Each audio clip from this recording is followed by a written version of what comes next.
साथियों, इस वीडियो में हम आपको बताएंगे बिहार में विधानसभा का चुनाव प्रचार चरम सीमा पर है। तमाम पार्टियों की तरफ से लोगों को अपनी तरफ लुभाने की कोशिश की जा रही है। तमाम पार्टियों के बड़े बड़े नेता लोगों के दरवाजे दरवाजे तक जाते हैं और लोगों से ये कहते हैं कि साहब, आप मेरे लिए मुझे देखते हुए आप अपनी पार्टी को वोट करिए, मुझे कामयाब करिए, मुझे बिहार विधानसभा में भेजने का काम करिए। ये तमाम पार्टियों के बड़े बड़े नेताओं की तरफ से किया जा रहा है, लोगों के सामने ये दावा किया जा रहा है। इसी बीच में एक बहुत बड़ा, एक तरह से झटका कहा जाए, एक बहुत बड़ा ब्रेक कहा जाए तो ये गलत नहीं होगा। एमआईएम पार्टी को जोकीहाट विधानसभा से अररिया जिला से मिला है, वो ये कि मौलाना अब्दुल्ला सालिम चतुर्वेदी साहब एमआईएम पार्टी छोड़ चुके हैं। एमआईएम पार्टी के जितने पदों पे वो फाइज थे, वो तमाम पदों से भी वो इस्तीफ़ा दे चुके हैं। अब साथियों, हम आपको बताएंगे कि आखिर वो एमआईएम पार्टी से इस्तीफ़ा क्यों दिए हैं। मैं आपको एक मौलाना अब्दुल्ला सालिम चतुर्वेदी साहब का एक फ़ेसबुक अकाउंट है, अब्दुल्ला सालिम कासमी साहब, ये नाम से उनका अकाउंट है। आप उसमें जा सकते हैं और उसमें जाने के बाद मौलाना अब्दुल्ला सालिम चतुर्वेदी साहब ने जो आज पार्टी से इस्तीफ़ा दिया है, उसके पीछे का क्या कारण था, क्या वजह थी, इन सारी चीज़ों को एक एक करके उन्होंने बताया है। तो साथियों, आप पूरी जानकारी के लिए आप वहाँ पर जाएं और वहाँ पर जाकर उनकी बातों को सुने। आपको समझ में आ जाएगा कि आखिर कारण क्या था, वजह क्या थी अब्दुल्ला सालिम चतुर्वेदी साहब को एमआईएम पार्टी छोड़ने का। अब साथियों, ज़रा आगे चलते हैं। आगे ये चलते हैं कि नॉमिनेशन चल रहा है, तमाम पार्टियों के तरफ से उम्मीदवार नॉमिनेशन अपना कर रहे हैं, अपना नॉमिनेशन पर्चा दाखिल कर रहे हैं, भर रहे हैं। ऐसे में एमआईएम पार्टी के तरफ से 3 ऐसे विधानसभाएं हैं किशनगंज जिले के, जहां से अभी तक उम्मीदवार का ऐलान नहीं किया गया है।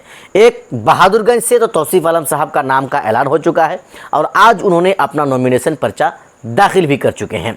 पहला ठाकुरगंज, यहाँ से उम्मीदवार नहीं ऐलान किया गया। दूसरा किशनगंज, यहाँ से भी उम्मीदवार का ऐलान नहीं हुआ। तीसरा कोचा धामन, यहाँ से भी एमआईएम पार्टी अपना उम्मीदवार का ऐलान नहीं की है। अब साथियों, देखने वाली बात यह होगी कि कल तक क्या फ़ैसला आता है, किसके हक़ में फ़ैसला आता है, कौन एमआईएम पार्टी के टिकट से चुनाव लड़ेंगे और कौन नहीं लड़ेंगे। लेकिन साथियों, जिस चीज़ को मैं आपको बता रहा हूँ, एमआईएम पार्टी और ओवैसी साहब के चाहने वाले बहुत ज़्यादा सीमांचल में बढ़ चुके हैं। ऐसे में एमआईएम पार्टी के लिए चाहिए सोच समझकर कोई भी फ़ैसला ले, कोई ऐसा फ़ैसला ना ले कि अवाम उसके फ़ैसले से नाखुश हों। अब ज़रा हम आपको अंदर की बात बताते हैं। मौलाना अब्दुल्ला सालिम चतुर्वेदी साहब 2020 में उम्मीदवार के तौर पर चुनावी मैदान में थे और 2020 में एंड वक्त में अब्दुल्ला सालिम चतुर्वेदी साहब को टिकट नहीं दिया गया और शहनवाज आलम, जिनका आरजेडी वाले टिकट काट दिए थे, उनको एमआईएम पार्टी वाले टिकट देकर चुनावी मैदान में उतार दिए थे। मौलाना अब्दुल्ला सालिम चतुर्वेदी साहब ने अपने लाइव में आकर कहा है कि 2020 में अख्तर अली वान साहब ने उनको कहा था कि हज़रत, आप इस बार कुर्बानी दीजिए, आइंदा आपको मौका दिया जाएगा। हुआ वही, मौलाना साहब बात को समझ गए, बात को मान लिए और एमआईएम पार्टी में जुड़े रहे और शहनवाज के लिए काम किए और शहनवाज बेतहाशा वोटों से चुनाव जीतकर बिहार विधानसभा पहुंच गए।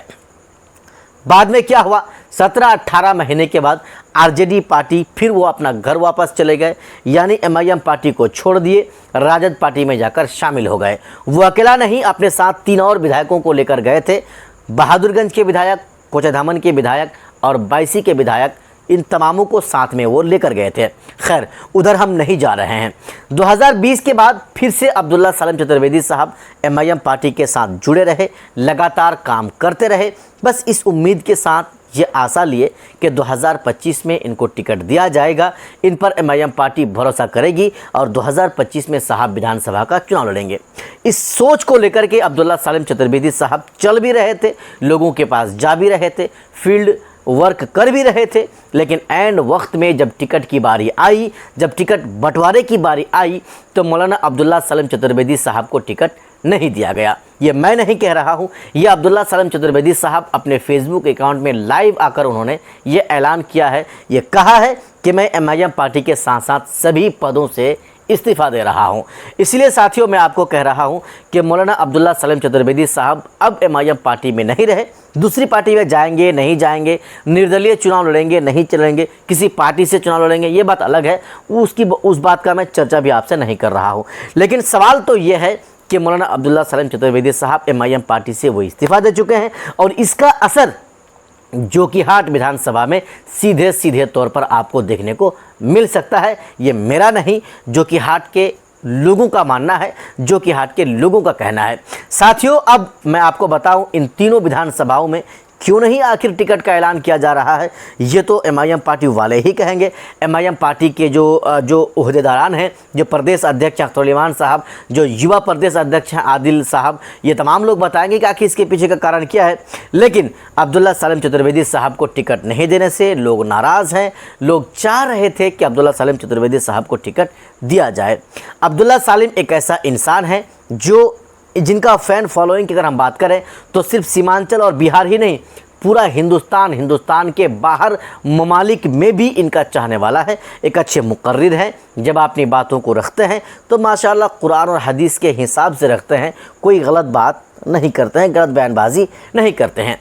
वो मौलाना जो अपने बयान में बीच बीच में ओवैसी की तारीफ़ किया करते थे, कई बड़े बड़े सभा में जाकर वो अपने भाषण भी दिए, तकरीर भी किए। साथियों ये चीज़ें हैं। अंततः मौलाना साहब को टिकट नहीं दिया गया और अब्दुल्ला सलीम चतुर्वेदी साहब आज निराश हो गए, नाराज़ होकर वो अपने फेसबुक अकाउंट में आकर अपनी ख्यालात का वो इजहार किए और पूरी दुनिया वालों को आज वो बता गए। अब ज़रा हम देखते हैं साथियों, एक दो दिन का बस इंतज़ार कर लेते हैं। एमआईएम पार्टी की तरफ से ठाकुरगंज में किसको उम्मीदवार बनाया जाता है, कोटाधामन से किसको बनाया जाता है, किशनगंज से किसको बनाया जाता है।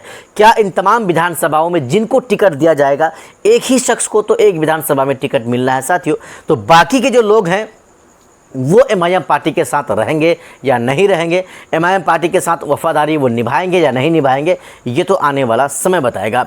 फिलहाल जो खबर है, जो अपडेट है, जो लाइव अपडेट है, ब्रेकिंग है, वो ये है कि मौलाना अब्दुल्ला सलीम चतुर्वेदी साहब जो एमआईएम पार्टी के एक बहुत अच्छे और जय्यद कार्यकर्ता थे, अब वो एमआईएम पार्टी में नहीं है, एमआईएम पार्टी से वो इस्तीफ़ा दे चुके हैं। अब ज़रा हम आपको बताते हैं, बिहार विधानसभा का चुनाव बिल्कुल करीब है। ऐसे में सीमांचल के लोग ओवैसी साहब को पसंद करते हैं, लेकिन उनके इस फैसले को लेकर के कितना असर पड़ सकता है ये तो समय ही बताएगा। कुछ लोग एमआईएम पार्टी के साथ बगावत करेंगे या रहेंगे, ये तो समय ही बताएगा। लेकिन साथियों जो क्रेज़ है, जो लोगों के अंदर जो चाहत है, ओवैसी की जो लोकप्रियता है वो काफ़ी बड़ा है, इसमें कोई शक नहीं है, इसमें कोई संकोच भी नहीं है। लेकिन समय आते आते कितने लोग ओवैसी साहब को फिर वोट करेंगे, कितने लोग नहीं करेंगे, कितनी सीटें ओवैसी की पार्टी एमआईएम जीतेगी, कितनी सीटें नहीं जीतेगी, ये तो समय ही बताएगा। ये तो 14 नवंबर को हमारे और आपके सामने आ जाएगा। फिलहाल साथियों हम अपनी बातों को यहीं से ख़त्म करते हैं। अब्दुल्ला सलीम चतुर्वेदी साहब की जो अपडेट थी वो मैं आपको बताया। बाकी आपको क्या लग रहा है, क्या वाकई में अब्दुल्ला सलीम चतुर्वेदी साहब को टिकट दिया जाना चाहिए था? अगर चाहिए था तो आप हमें कमेंट करके ज़रूर बताएं।